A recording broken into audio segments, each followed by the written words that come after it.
Custo de vida, emprego e desemprego, cesta básica, tarifas públicas, salário mínimo.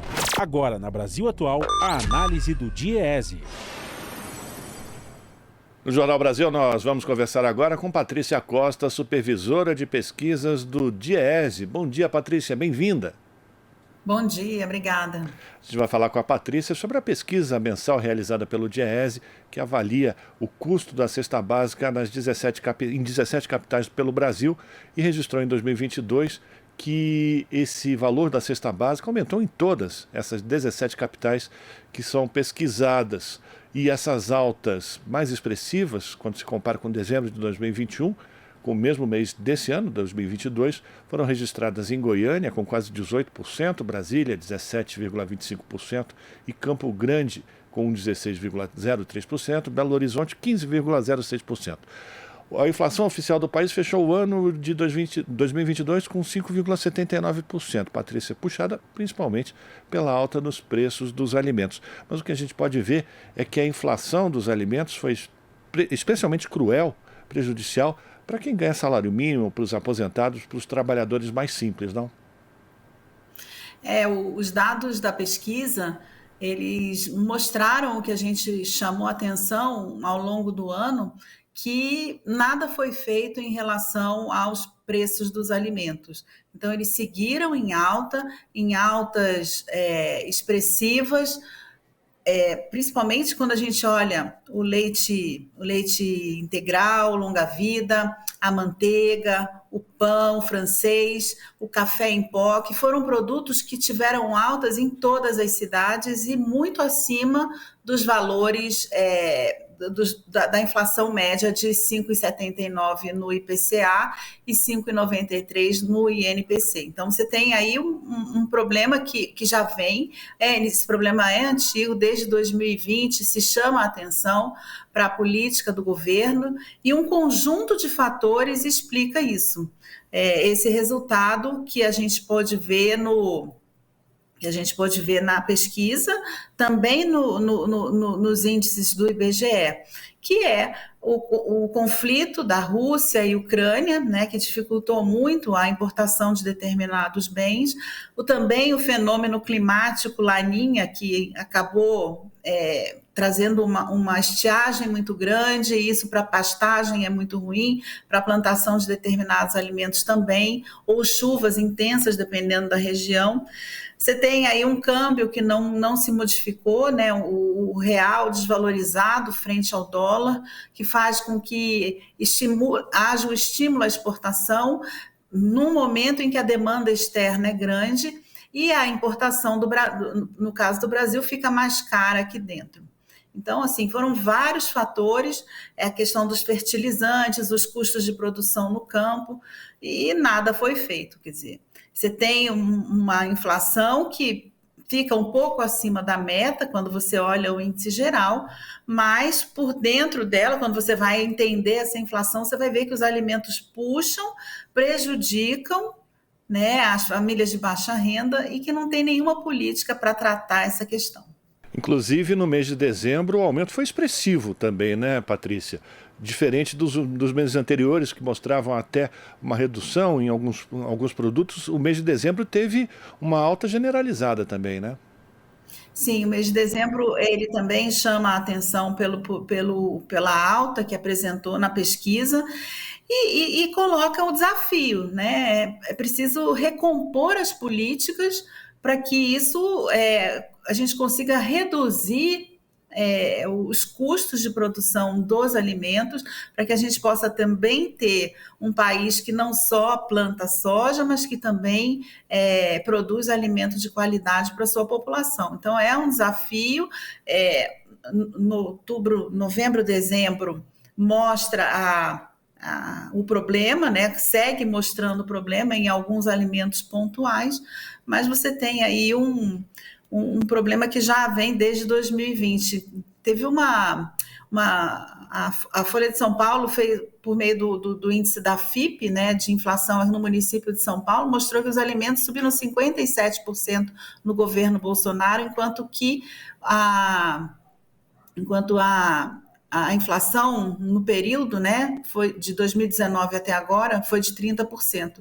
Então, você vê que isso vem acontecendo, a gente chamou atenção, falou de possibilidades de políticas, mas não houve interesse porque você estava privilegiando um grupo de produtores e exportadores que lucraram muito com isso, mas que a contrapartida foi a fome.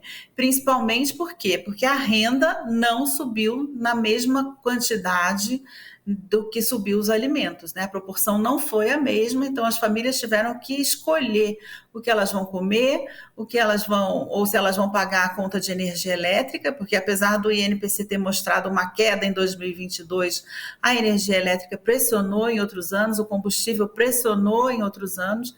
Então você tem aí escolhas políticas, né, que levaram a esse aumento da fome, a cerca de 33 milhões de brasileiros que deixaram de comer no país. Isso é muito grave. Patrícia, é possível a gente apontar, e aí eu coloco muitas aspas, o vilão do aumento do custo da cesta básica ao longo do ano de 2022, tirando aqueles aumentos sazonais, né, de alguns produtos, mas esses aumentos consistentes registrados ao longo do ano de 2022 são basicamente daqueles produtos ligados às commodities? Eu acho que o produto que mais subiu em 2022 foi o leite. E aí o leite tem uma questão no campo. Tudo bem que você teve o problema da estiagem grande, que dificultou as pastagens, mas você tem um custo de produção muito grande no campo, né? O custo de medicamentos, a questão da exportação de milho e soja, que são alimentos, né, para o gado. Então, tudo isso vai encarecendo a produção. E, efetivamente, o que se observou foi uma menor oferta de leite no campo. Então, você teve aumentos nas capitais de 20% a 40% do leite longa-vida. E, dentro dessa mesma linha, a manteiga também subiu nas 17 capitais com valores muito altos. Isso mostra que há necessidade de se olhar para a questão da produção do leite e também da carne, porque a carne ela não subiu tanto porque a demanda interna não pressionou. É diferente do leite, onde as indústrias de laticínio elas querem comprar esse leite do campo, então elas acabam pagando mais, né? E isso vem com o aumento de preços ao consumidor. A carne, principalmente a carne bovina de primeira, ela está num patamar tão alto que as pessoas já não conseguem comprar. Então, você tem um aumento da exportação da carne e, por outro lado, internamente as pessoas não conseguem comprar a carne que o Brasil produz. Mas, do lado do produtor, existem questões que é o custo de reposição do bezerro, que é a questão da pastagem, que é a questão dos custos de produção. Patrícia, eu estou olhando aqui a tabela produzida pelo DIEESE, mostrando que em 2022 o custo da cesta básica mais alto no Brasil é em São Paulo, com R$ 791, o preço dessa cesta, enfim, desses produtos. Isso representa quantos por cento do salário mínimo? Cerca de 60%, o salário mínimo, né? É 1.212, né? Mas se você pegar o salário mínimo líquido, você vai ter em torno de 66% do salário mínimo líquido. Quer dizer, o trabalhador, aquilo que ele recebe, ele gasta 66% para comprar essa cesta, que eu lembro sempre que ela é individual, ela não é uma cesta familiar. Tá? Essas quantidades que se baseiam no Decreto-Lei de 1938, o único decreto que fala sobre alimentação, é uma cesta individual. Então, se você pensa que você gasta R$700 para comprar uma cesta individual, para 2 pessoas, 1.400 já passou o salário mínimo. Para 4 pessoas, 2 adultos e 2 crianças, que consomem como um adulto, vai para 2.100. Então, não cabe no bolso, né, do trabalhador que ganha o salário mínimo comer a cesta básica. Isso é básica mesmo, são 3 alimentos. Sim, sem nenhuma... não tem chocolate, digamos assim, né? Agora, qual é o valor do salário mínimo ideal, né, ou mínimo, né, como diz o nome, para que um trabalhador com uma família composta por sua companheira ou companheiro e 2 crianças possam sobreviver ao longo do mês? Então, o DIEESE estimou que agora, em dezembro, esse salário mínimo necessário ele deveria ser R$ 6.650. que é um valor muito acima do mínimo vigente, mas que coloca um norte diante da possibilidade agora concreta de uma política de valorização do salário mínimo, de que se caminhe para reduzir essa diferença entre esse valor de referência e o mínimo vigente. Então, é importante a gente ver, como ele é um indicador que se baseia numa cesta de alimentos, o aumento dos alimentos vai trazendo esse indicador para cima. Então, você fica mesmo com uma situação bastante complicada quando você não aumenta o salário mínimo, como foi a escolha política do governo anterior, e os alimentos seguem pressionando. Quer dizer, as famílias precisam comer, elas precisam viver. Então, elas vão ter que ou substituir refeições, deixar de comer, o que é muito triste. Bom, para a gente terminar, Patrícia, é claro que essa situação não se modifica imediatamente. O que é preciso fazer para a gente retomar aquele padrão que existia durante os governos de Lula e Dilma? É investir na agricultura familiar, é investir em estoques reguladores. Como é que é possível fazer com que essa cesta básica, além de aumentar, claro, o valor real do salário mínimo, o que é preciso fazer para que a gente possa ter a cesta básica na mesa do brasileiro e da brasileira? Olha, eu acho que a gente precisa diversificar a nossa produção e aí o investimento para a agricultura familiar ele é essencial.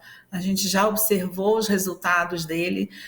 Muitas famílias saíram de uma situação de insegurança alimentar, principalmente pelos programas de aquisição de alimentos nas regiões do Norte, Nordeste, principalmente, onde você tem uma produção menor, né? Porque o que acontece lá, ele vai vender aquilo que compra. Mas se o governo se propõe a comprar tudo aquilo que ele produz, ele vai vender aquilo que ele produz, que as pessoas querem comprar. Se o governo se propõe a comprar tudo que ele produz, ele pode diversificar essa produção. E aí, com parâmetros de uma produção com boa qualidade, de alimentos que são, como se diz, que são plantados de forma correta, com menos fertilizantes.